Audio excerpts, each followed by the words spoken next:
Welcome to anyone who is currently in the room, and thanks for joining today's event. We will be getting started shortly. We're just going to give it about 60 seconds for people to finish joining us in the room. But thanks so much for being here. We'll be right back.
Welcome, everyone, and thank you for joining today's event, brought to you by the Council on Criminal Justice and the Police Executive Research Forum.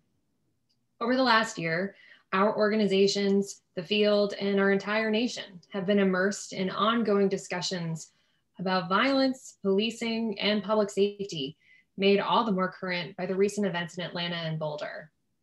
In November, the Council's Task Force on Policing set out to provide policymakers with concrete, evidence-based assessments of the various policies proposed to reform and improve American policing.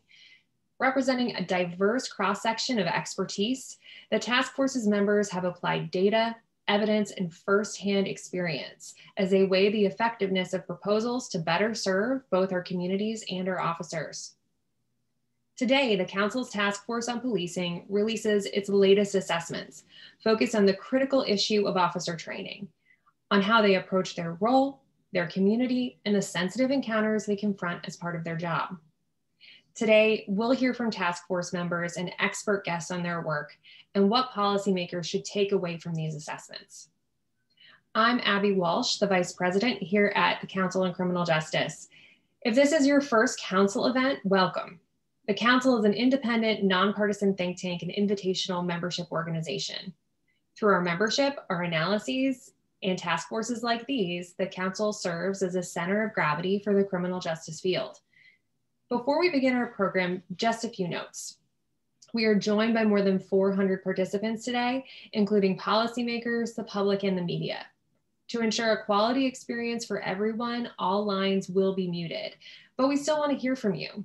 So throughout today's session, you can submit questions using the Q&A box at the bottom of your screen, or email us at info@counciloncj.org at any time during the call.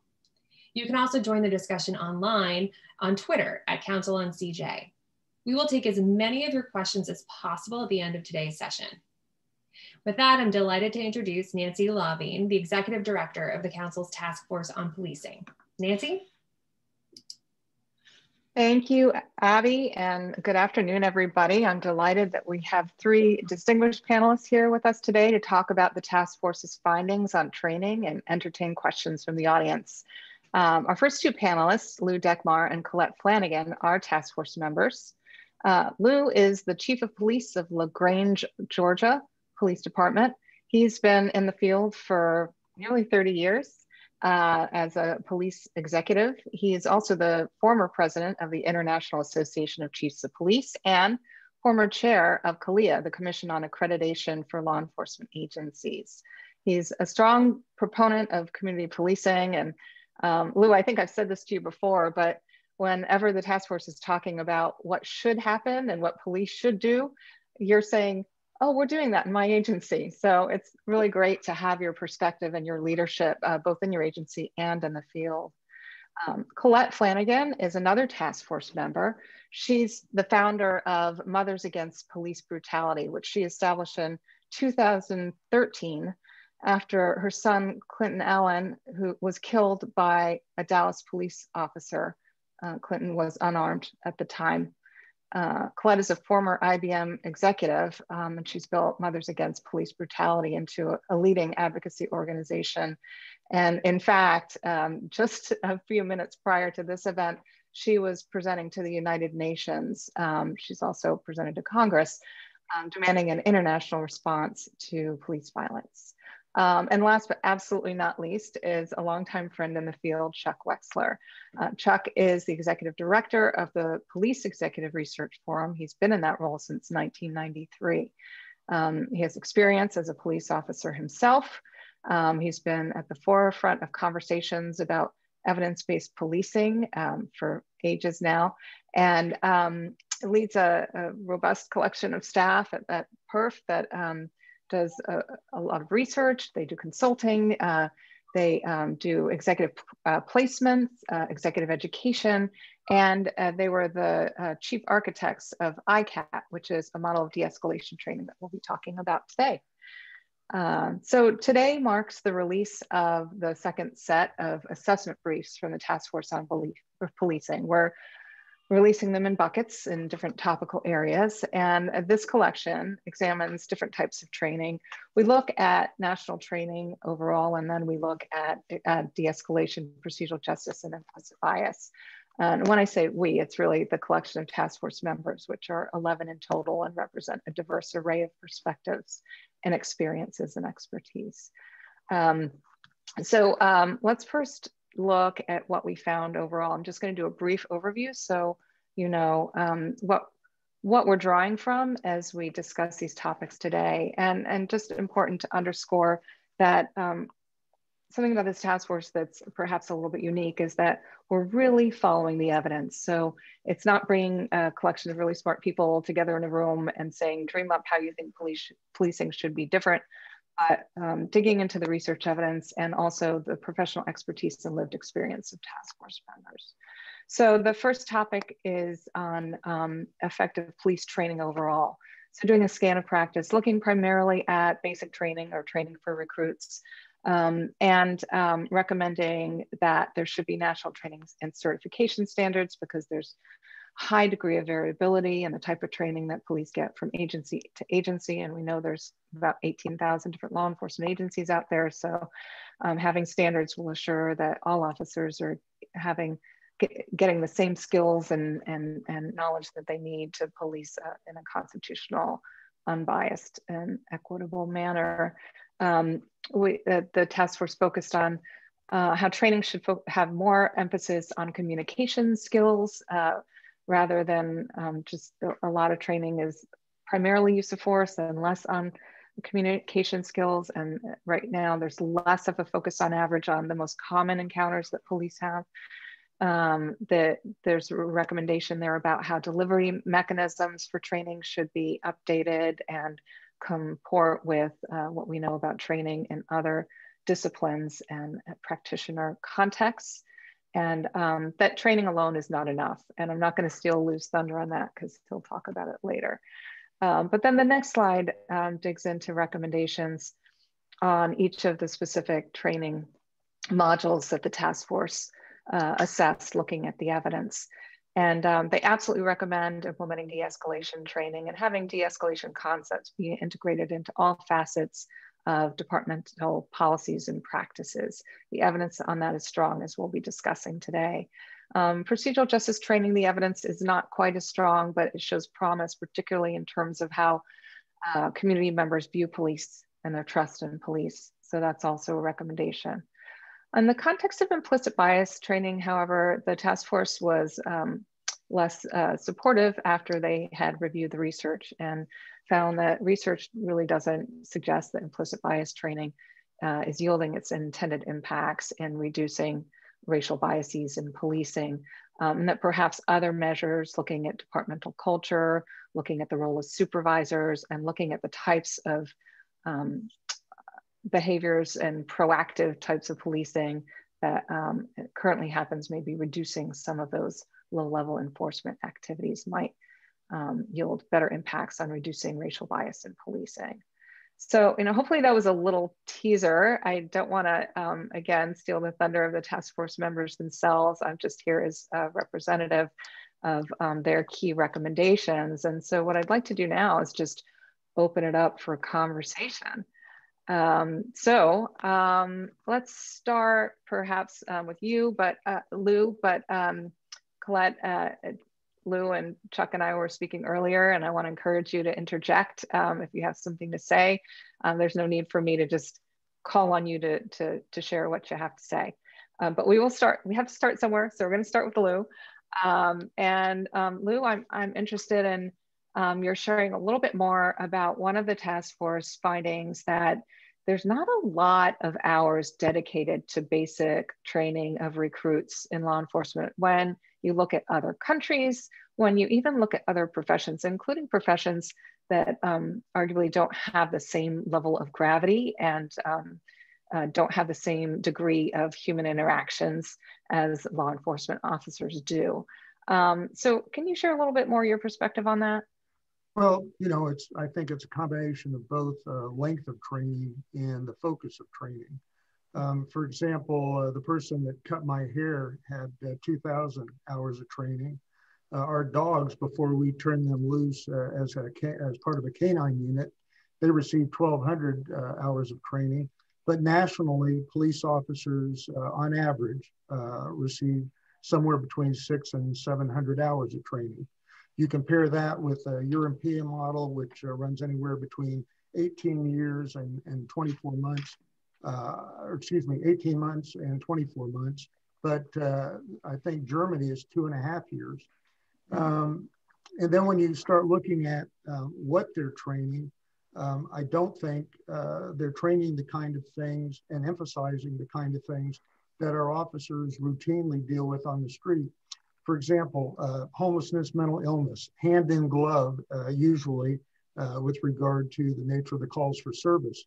Most agencies have to train their officers in a separate module for CIT training, crisis intervention team training, which when you speak to the issue of de-escalation is on point. For example, I've got just right under 100 officers. We started doing CIT training in, I think, 2004, had all the officers trained up by 2007. Our use of force went from 120 roughly incidents at a 7,000 arrests to now we somewhere, I think the year before last, 26.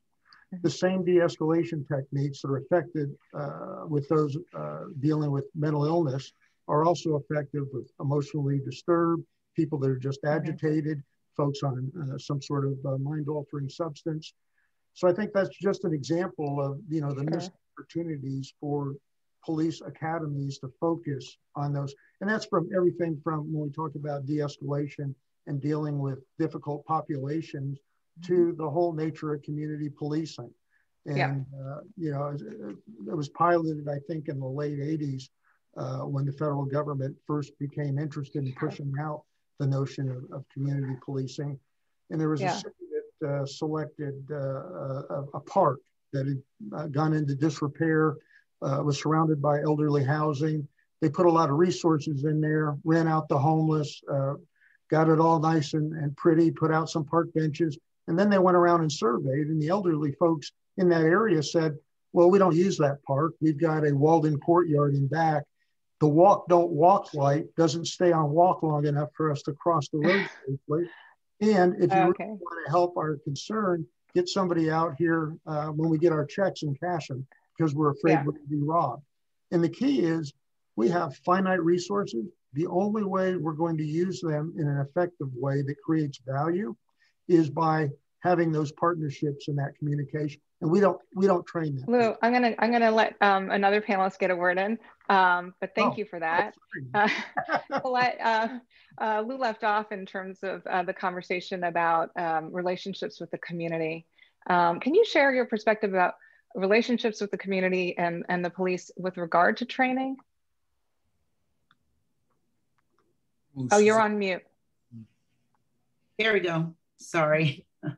Yeah, absolutely. You know, we know that Black and Brown communities still, there's a big factor of distrust of the police in those communities. And what has to happen in order for trust to be in the community is that the social contract has to be re-signed. And the social contract has been broken. When you have a community that feels disenfranchised, when you can't have 6 Black guys standing on the corner just talking in front of a house without a policeman pulling up thinking that perhaps they're plotting to rob the house and we're going to put everybody on the curb and look at all of their ID. Now, this is where people live, respecting that space in the community, where people live, and where people look different from maybe communities that some policemen come from. But the biggest thing that I hear, that our organization hear, well, coming from families, is that, you know, we don't feel respected in our own community. We know what goes on in our community. We want to be able to send our children to the store, and if he wants to wear a hoodie, that's fine. I don't want my son stopped because he's standing under a lamppost with 3 of his cousins, and they're big strapping Black kids. So the trust has to, in order to have trust from the community, there has to be more of a drill down, getting to know not only the community leaders, but holding regular community meetings, the police department. I see a lot of police departments we're going to have a barbecue for the community.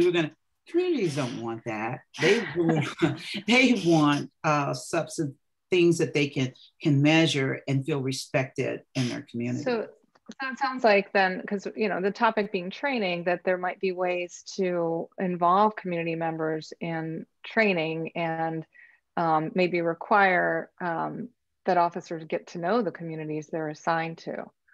Yeah, I think, I don't know, about communities being involved in the training part, but I think the transparency of the training to the community, them not being left out. What is the training about? Or if they want to tour the training facility, if they want to know more about the training facility, not just putting a storefront in their community. And it's like this big mothership that, we have the last say so in your community. I think getting the community more involved and having more of a transparency and on the training part of that means that officers should be trained in diverse culture. There are different cultures. There are, Black kids may like to play basketball, or Black kids may wear this or whatever, or their hairstyles are different. Those things are really, really important, having that diversity cultural training. Well, maybe we'll touch on that a little bit later when we talk about implicit bias training. But now I want to shift focus a little bit and turn it over to Chuck, because one of the most remarkable things I've witnessed as a longtime researcher in the criminal justice space is an evaluation of the ICAT training, the de-escalation training that was developed by PERF, in terms of the impact. The impact was quite impressive, and the study itself was as rigorous as it gets. And so I'm interested in hearing from you, Chuck, a little bit more about that training curriculum and why you think it makes a difference. Well, thanks, Nancy, and thanks to the council for sponsoring this, and to the guests on here. I think what's happened in the last maybe 6 years in particular is, American people have seen policing in a different way. And I think a lot of that has to do with video images that have come across TV. And people have asked, one question, which I think is a good one, is could certain situations have been handled differently?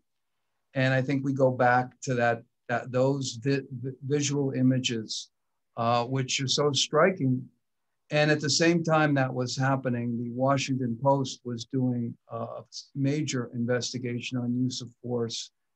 And make a long story short, they looked at 1,000 cases. 60% of them involved guns. 40% of them involved other kinds of issues, mental health issues like Lou was talking about, and issues that people with knives and rocks and 2x4s and things like that. And, you know, the basic question we had was, you know, why do we handle the situations we do as we do? And I've got some sound effects behind me here in Washington, D.C. And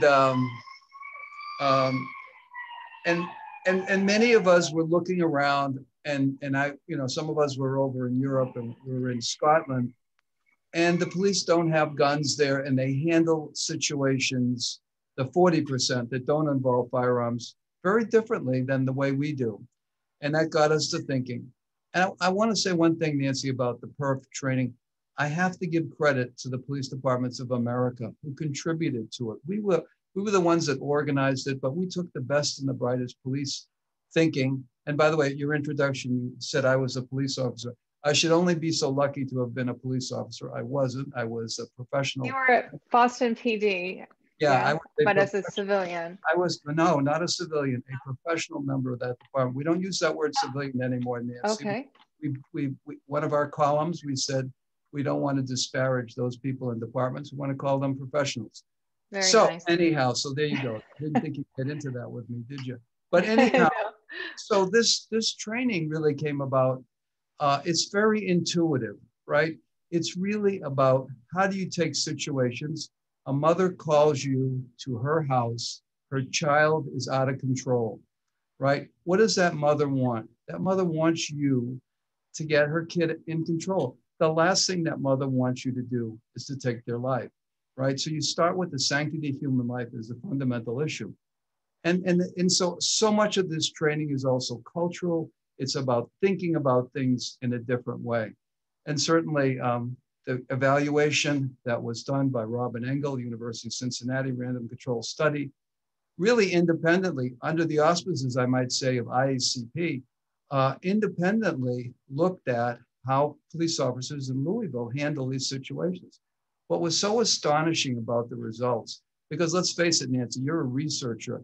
You know, in the research world, what do they say as the conclusions?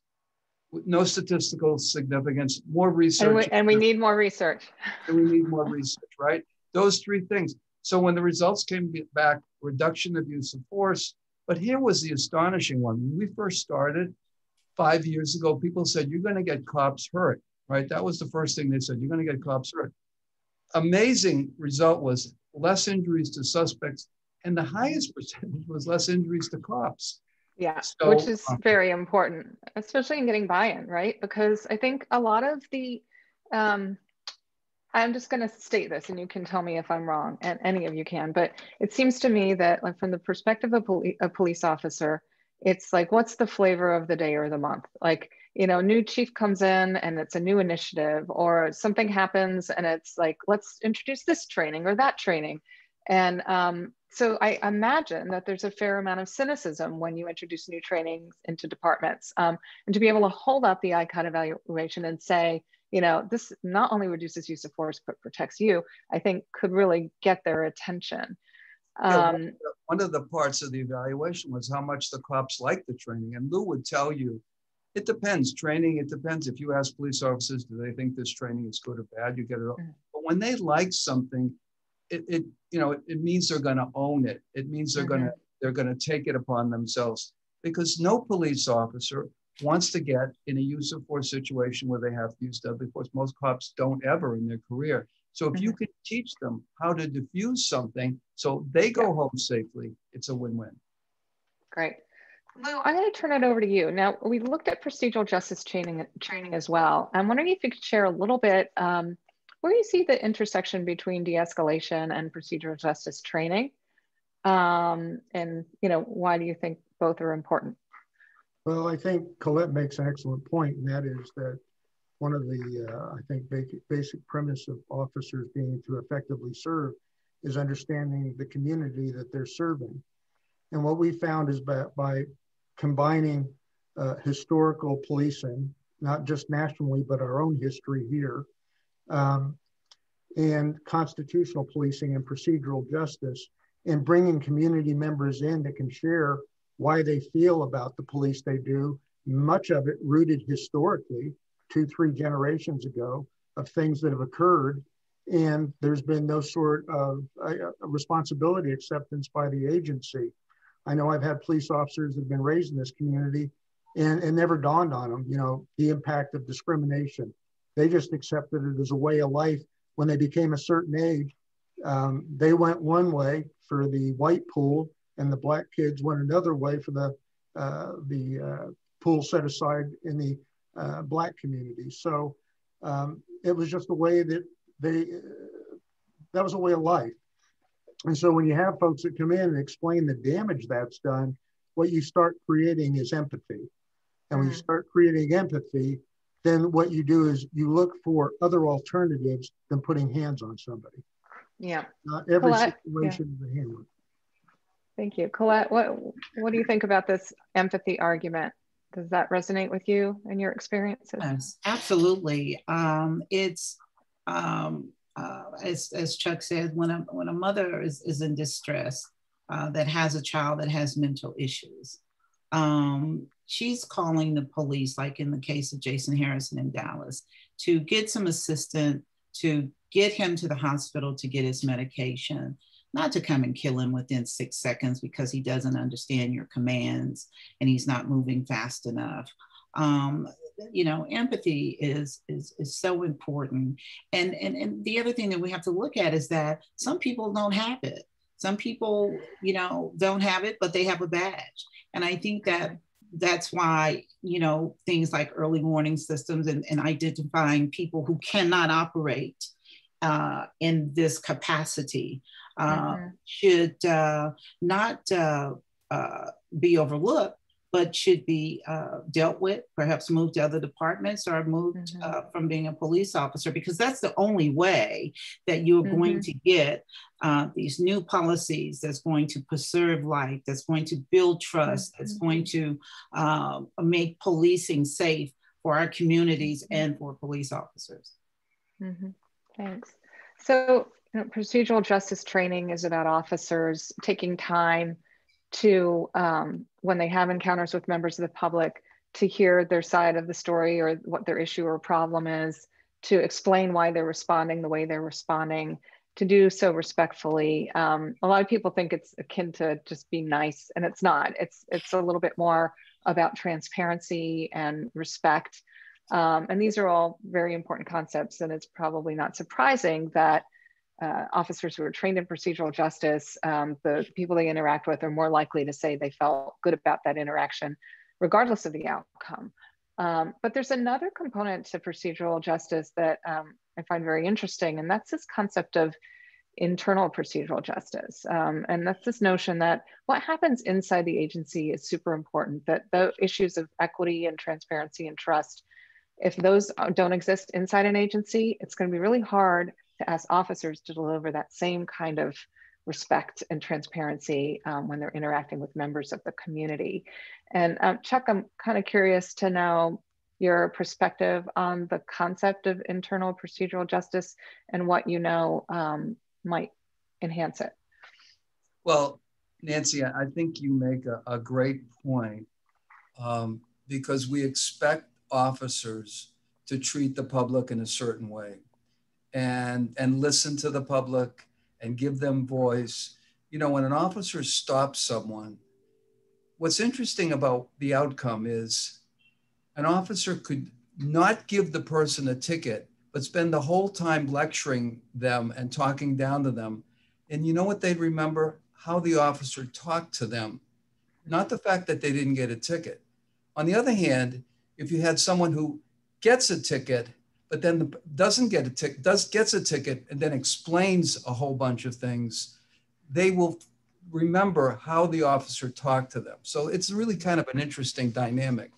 But I think the question you're asking, Nancy, is a really good one, because we forget that police officers are human and they look at their own environment, how they're treated, how, you know, does the boss treat everyone fairly?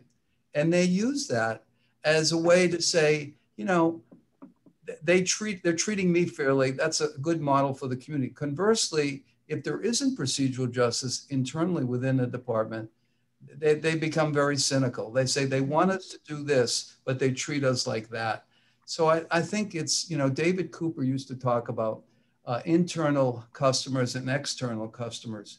And that's what this is. So I think a chief like Chief Dekmar sets a tone in the department with how he treats people. People look at people who get promoted, who get transferred and so forth, and they say, geez, that was good what the chief did. That guy deserves it. Or conversely, if someone gets a high position and they don't deserve it, that breeds cynicism. So I think it's a really important concept, Nancy.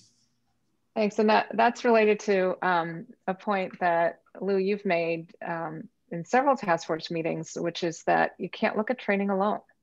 Training is part of a whole collection of things that need to happen to improve policing. Can you share a little bit more about that? Well, and Colette and I think Chuck both have touched on it, and that is you can't look at training as a silo. First is selection, and what we've seen around the country are qualifications being lowered. I've seen in my own state of Georgia where agencies that once required a college degree have eliminated that. And there's a lot of research that's compelling why you want college educated individuals in the role of police. So you have selection, then you have written directives that have got to be robust. Then you have training on those so that there's harmony between what the written and official policy is and what the training is. Active supervision, you have to have accountability systems. You got to look at your business practices. What are we doing that, you know, calls out for an adjustment to our written directives or to our training because of the outcomes? And then finally, we send our folks to a lot of training. We've always introducing new technology. Or are we marrying that up with our written directives so that what's stated in policy is really practically what we do?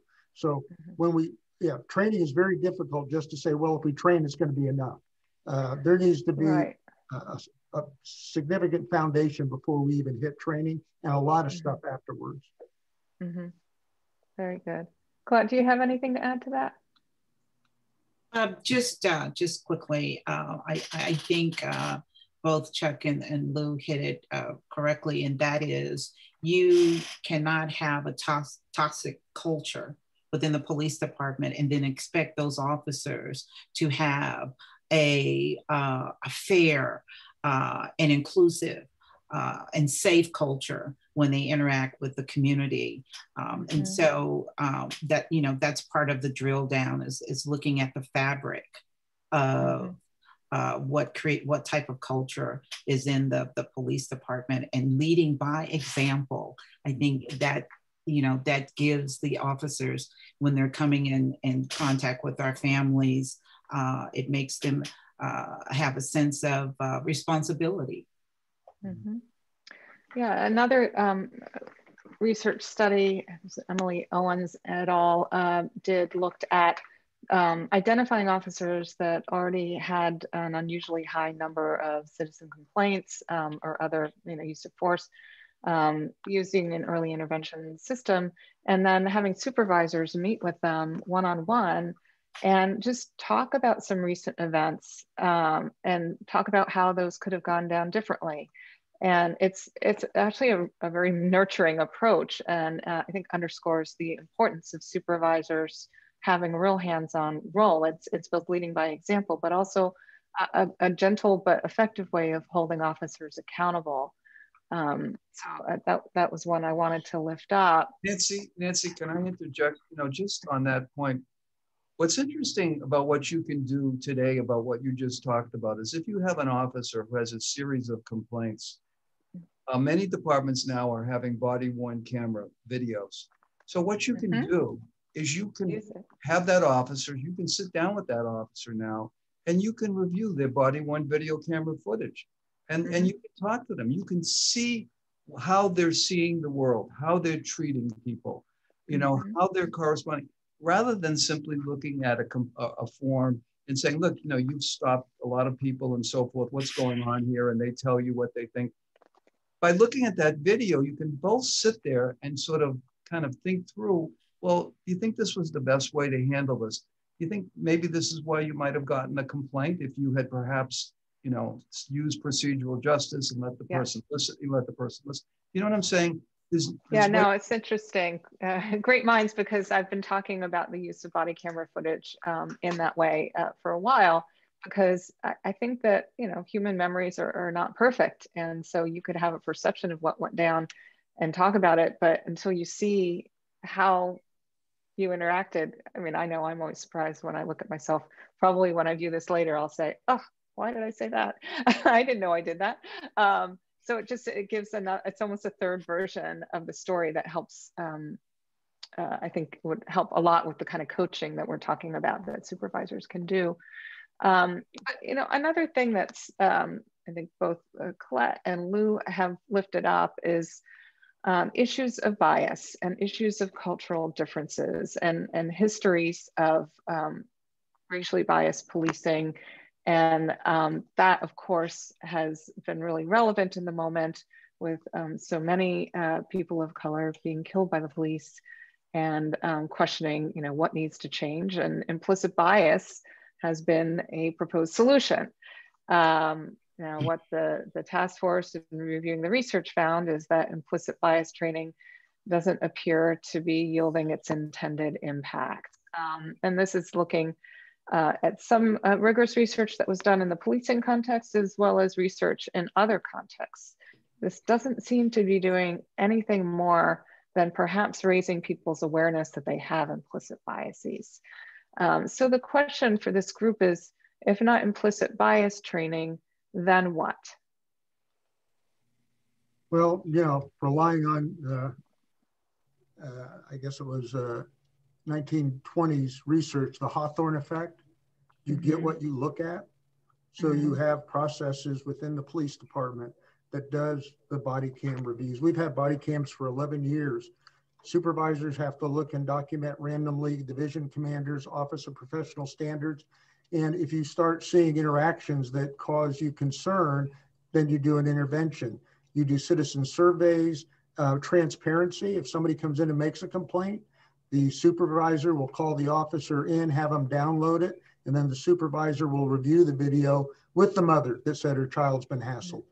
And what's important about that is, and I think Chuck will agree based on, you know, either intuitively, anecdotally, and there's research to support it, 95% of the time our officers are out here doing a great job. There was a study that looked at 3,000 complaints where there was video, 96.2%, the video acquitted the officer. So what happens is a handful of officers, because of their conduct that goes unchecked, begins to define the agency. So you've got to have active supervision and auditing and reviews to identify and quickly address this, because it can become a real difficult situation between the community and the agency if it's not. Colette, any thoughts on, if not implicit bias training, you know, what do you view as ways to reduce racially biased policing activities? Yeah, excuse me, two things on that. I think implicit bias training didn't work because it didn't drill down enough. I think that, you know, it was when people had started talking about it, you know, because it has racism attached to it, and it's very uncomfortable for some people to have that conversation. I think a great example of implicit bias was the January 6th insurrection at the Capitol. Had that been hundreds of Black people doing that, I have no doubt in my mind that there would have been a lot of dead bodies out there. And so implicit bias training, I think, could work if those hard conversations about racism is happening. You know, that it's hard to perhaps it's hard for some people to use deadly force or bodily force on someone that looks like their uncle or their brother or their sister, but it's not as hard to use that type of force on people that look different than you. So I think that implicit bias training could really help if the drill down of it, if they were having a real different overhaul training in implicit bias. Yeah, I'm really glad you mentioned that. Yeah, go ahead. just if I'm sorry, I didn't mean to interrupt, but just if I could be a voice here to say about implicit bias. I mean, I think the fact that you can use training to help identify the bias that you may have that you might not even be aware that you have, I think that's a good thing. I don't know the study well enough to know, what the criteria for what success would look like. But it seems to me that having a training that says, you're not even aware that the way you talk to people makes them feel inferior, or you look down at them. So I guess I would be the dissenting voice here to say, let's not look at implicit bias and say it doesn't work. Let's look at it and say, I think it's opened people's eyes to the fact that we may not even be conscious of things we say that are offending people. And I think that's a good thing. Does it affect use of force? That's a different question. So I'm just going to respectfully say, let's not discount implicit bias. Yeah, and I appreciate that. And the problem, and I will say we need more research, because it is the truth that, we're still relying on a very, very small number of studies. And that means it's a very small number of types of trainings and applications. Like, I think there's a question in the chat, and we're going to move to questions in just a moment, that said, is there any evidence about having more de-escalation training is better than less? We don't know that. I mean, we know that ICAT was a meaningful amount of training, but like, define meaningful, we don't even know what that means. So I think that's absolutely right. I mean, I will say this though, and I feel like this is the consensus of the task force.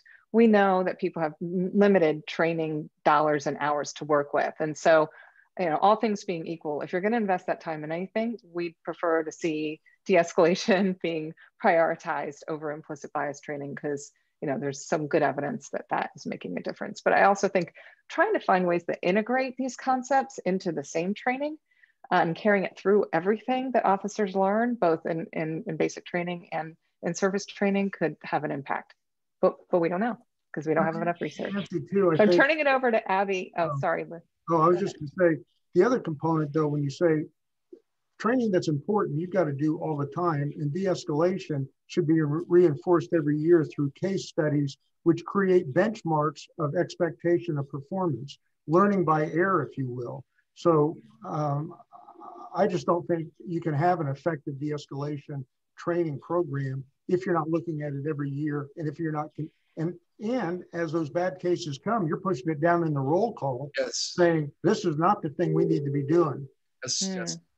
And I take that a step further, Lloyd. We call it Monday morning quarterbacking.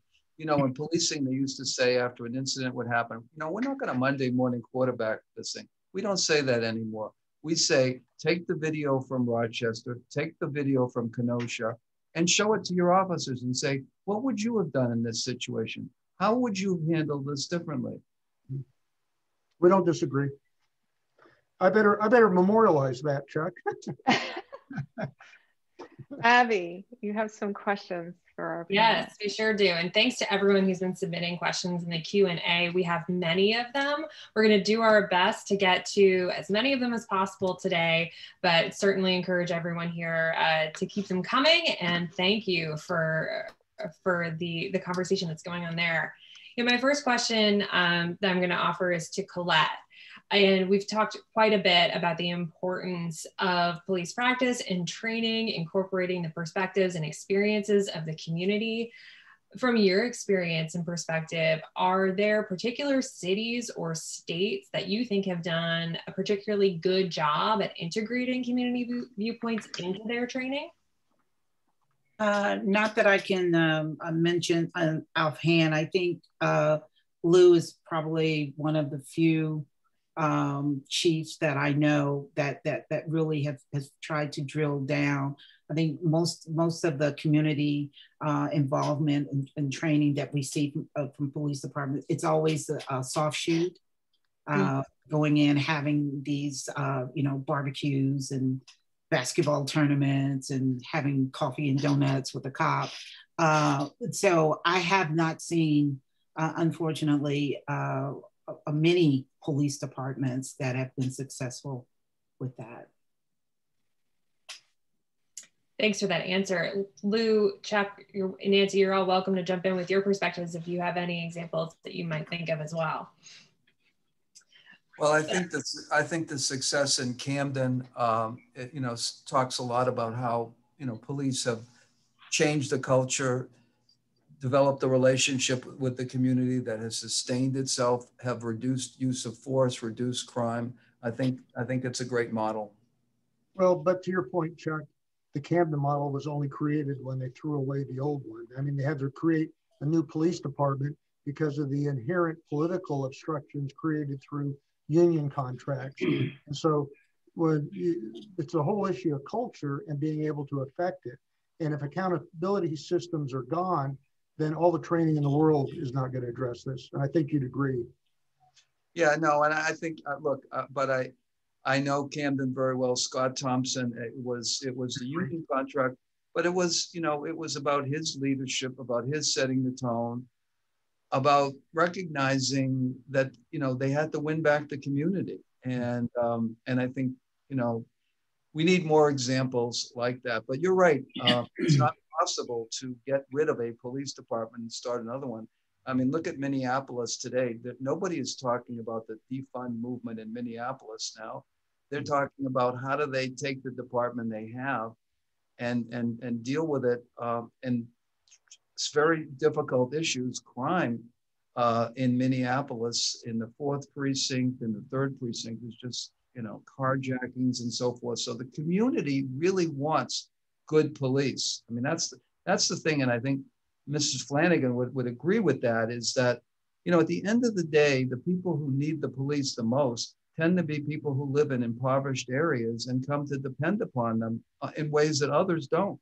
They want good police. They don't want brutal police. They want compassionate police. They want police that'll get rid of the person who's carjacking, get the person who's, causing havoc out of the neighborhood. They don't want that person either, but they want the police to treat the citizens humanely. And they don't want the police to treat the kid who's working, that nighttime job like he's, looking to steal a car.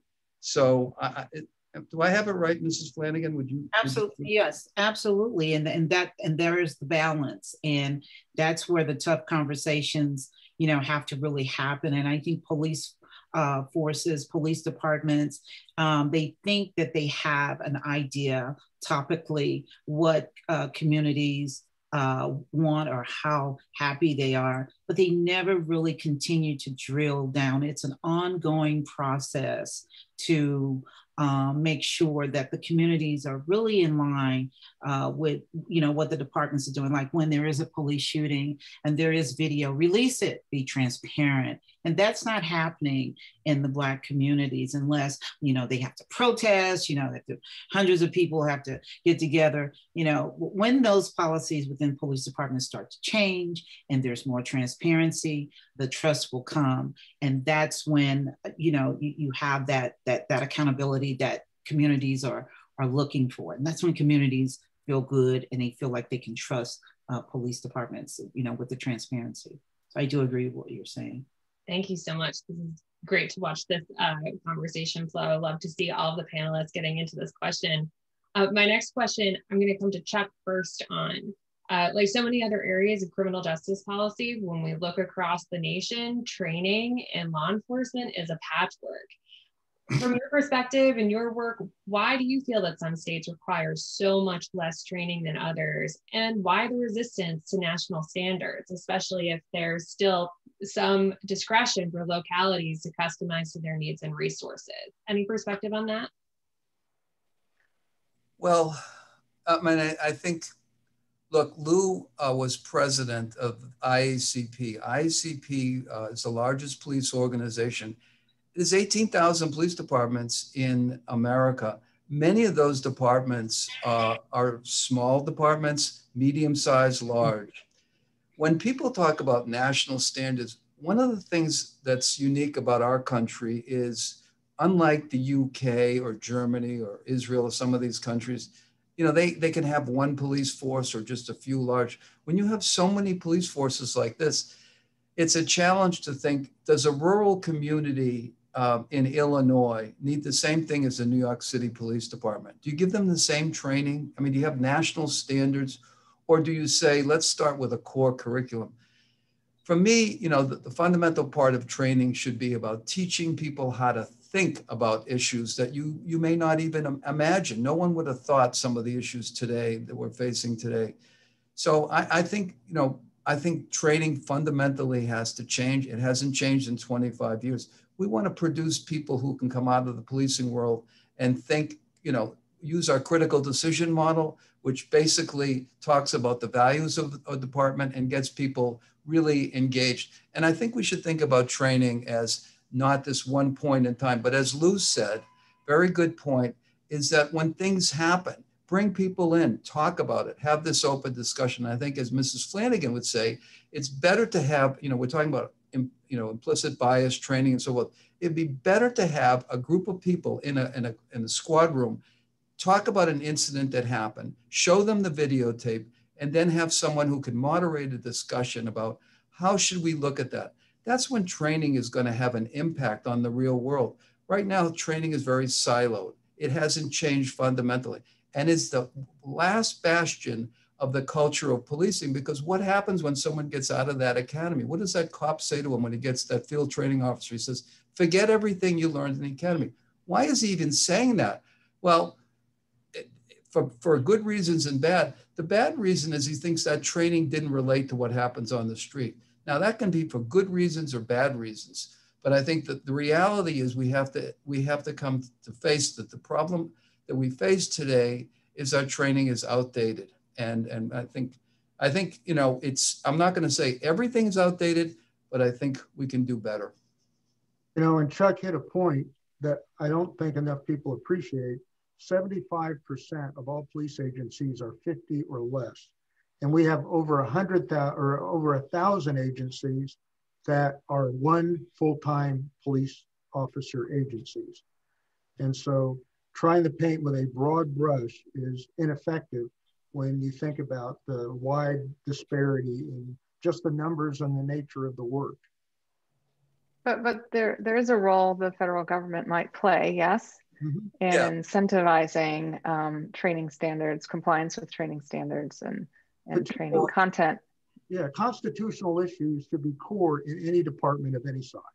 Well, no, and just to also say, you know, I think investing in what works, Nancy, you're a researcher, you know this better than anyone here. You know, what works, I think the fact that you can talk about Robin Engel's study and you can say, look, this works, that doesn't work, evaluating less lethal technologies, developing new ways of things. I mean, look, the federal government can lead the way in terms of the National Institute of Justice, and all of those agencies can play a critical role. Who's going to step up?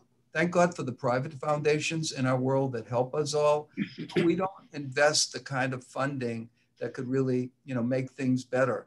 And a lot of the small agencies that Lou's referring to, they cannot afford the kind of training. And sometimes things happen, like in Illinois recently, Illinois police reform, they have now required all police departments in Illinois to have body-worn cameras. Well, you know, that's not a bad idea, but there's no way to fund that. And those small agencies, you know, how are they going to afford to do that? So I think there's a huge role for the federal government to step up. Thanks so much for that, Chuck. You know, one part of the discussion, or in addition to defund the police, has been about the militarization of police departments. And I know that this group in their recent batch of assessments talked about stress-based training. Could you talk a little bit in more detail, that we have some questions here in the Q&A regarding this, about the pros and cons of a stress-based approach? So let me put a little bit more meat on that. So there's been some research, I think Brian Reeves writes about this, former head of policing data collection at the Bureau of Justice Statistics, which is that you can categorize police training as being either a kind of a stress-based militarized approach, which focuses on physical, like how strong are you? And even uses some kind of scare tactics, versus a resiliency-based approach, which is it's more nurturing, frankly. It's like, you know, teaching officers to understand when they're under stress and how to deal with that stress. And So those are the two models. And what Brian Reeves found when he did his survey of law enforcement agencies a few years ago is that the majority of training programs still use the stress-based approach, even though the resiliency-based model is supposed to be more effective. So with that, I'm not a fan of stress-based, and the research I've seen on it seems like there's kind of a combination that works best. When you're outside doing the physical stuff, you can have a little more militaristic structure, but in the classroom, what you're looking for is problem solving, brainstorming, engagement. And so you want to be emphasizing communication skills. And so I believe that particularly with this generation, I know we have academies that use it to such a degree that the first day they go, I'm out of here, and they'll lose 5 recruits. This generation is not going to put up with that. Yeah, and you know, you have to ask yourself, you know, does it make any sense to bring a group of people into an academy and yell at them and, you know, bark orders at them, and then you wonder why they take those attitudes and go outside and, you know, when we're in their confrontation with someone, they're yelling at them, and I mean, we can do much better than that. Doesn't mean, by the way, that you don't also train your officers to deal, as they did very well in Boulder, Colorado the other day. I mean, that officer that stepped up and ran into that building when everybody was running out, he did that because that was his training. So that, you know, we talk about guardians and warriors. We want our cops to be guardians, but so often we want them to be able to risk their lives to save other people. And that's what makes policing different than any other occupation today. There are those situations where nobody else has that responsibility. And they have to be trained to do that. So I think you can have that, but you can also have the compassionate environment that you want them to share with the community when they get out of the police academy. I want to thank everyone on our panel and in our Q&A who's been a part of this discussion today. And as we sort of come to the end of our Q&A time, I want to come back to our panelists with one final question. Based on today's conversation, is there one final point or one key point that you hope that our listeners take away from today's discussion? Colette, I'm happy to start with you. Sure. Yeah, you know, it's good that we have these conversations. But the thing that I always encourage people is to go beyond the conversation, to ask the hard questions, even in your local police department. If there is a shooting that you read about that's not even in your neighborhood, but in your city, you want to know more about it, get the police chief on the phone, learn who the community leaders are, where that community officer involved shooting may have happened.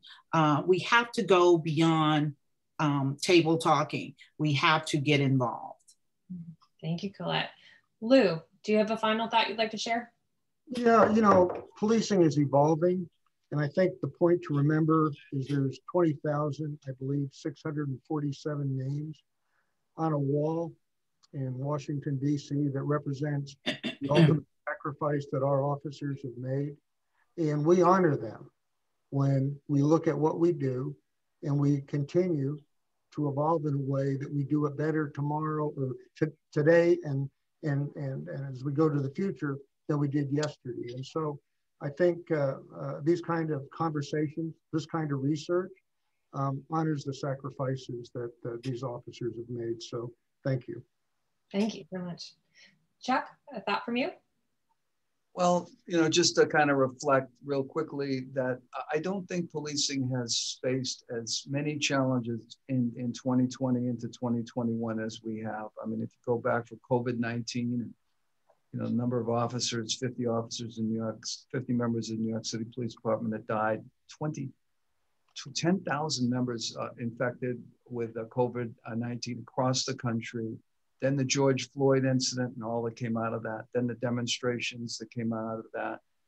I think there's an opportunity here for police, and I think they recognize it. You're seeing the changes, and that's the great resiliency you have in policing. I mean, this is not the first year like this. Certainly in other years we've faced this, but I think there's an energy, there's a desire to get it right. And so I'm optimistic. Mm-hmm. Thank you. Nancy, we'll bring it back to you for a closing word. Yeah, I just want to thank the panelists, but also I want to lift up the researchers like Robin Engel and Jack Glazer, who are tuning in now, and others like them, and the agencies that are willing to work with them to implement randomized controlled trials. It takes a lot for an agency to agree to these types of experimental designs, and it's hard work doing these types of evaluations. So I want to lift them up because they've helped us understand more of the nuance and the complexities and what does work. And I hope that we'll be seeing more such research in the future. So thanks to all. We weren't able to answer a lot of these great questions in the chat, but I think you know where to find us, counciloncj.org. Thank you. Thanks to everyone for joining us today and for today's event that's brought to you by the Council on Criminal Justice and the Police Executive Research Forum. We hope you'll join us for our next event. And thanks. Have a great day. Thank you. Thank you.